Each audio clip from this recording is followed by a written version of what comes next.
এখানে তো প্রচুর আসামি আসে, তাই পুলিশ প্রশাসনের ধারণা হয়েছে যে কোর্ট প্রাঙ্গণে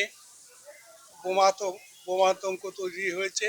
তাদের কাছে নিশ্চয়ই কোনো এজেন্সির সংবাদ ছিল, সেই কারণের জন্যে তারা পুলিশ প্রশাসনের লোকরা সকাল থেকে কয়েকদিন থেকেই শুনছি যে কোর্ট প্রাঙ্গণে জঙ্গি এবং তথ্য বোমা আনা হয়েছে। সেই কারণের জন্যে মুর্শিদাবাদ পুলিশ প্রশাসন তাদের কুকুর নিয়ে এসছেন এবং চরম তল্লাশি চালিয়ে দেখলো যে কোথাও বোমা পাওয়া যায়নি। তবে আশঙ্কা তো আছেই, আমাদের দেশের বিভিন্ন জায়গাতে জঙ্গি হানা চলছে। সুতরাং যাই হোক, পুলিশ প্রশাসন আমরাও সতর্ক আছি। আমরা চাই এটা তাড়াতাড়ি করে সুস্থ সমাধান হোক।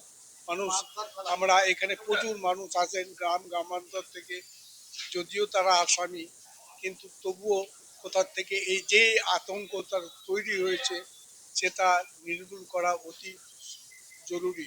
সেই কারণের জন্যে সকলের কাছে নিবেদন যে আমরা যেন প্রত্যেকে কোর্ট প্রাঙ্গণে সতর্ক থাকি।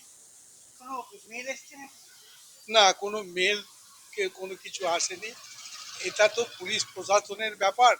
তারা তাদের এজেন্সি দিয়ে সংবাদ পেয়েছে যে কোথাও এখানে বোমা কোথাও আছে। সেই কারণের জন্যে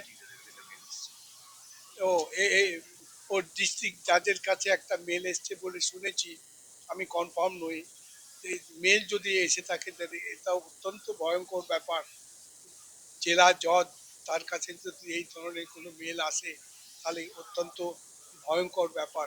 যাই হোক, পুলিশ প্রশাসন যথেষ্ট তৎপর হয়েছে এইটা নেওয়ার জন্যে।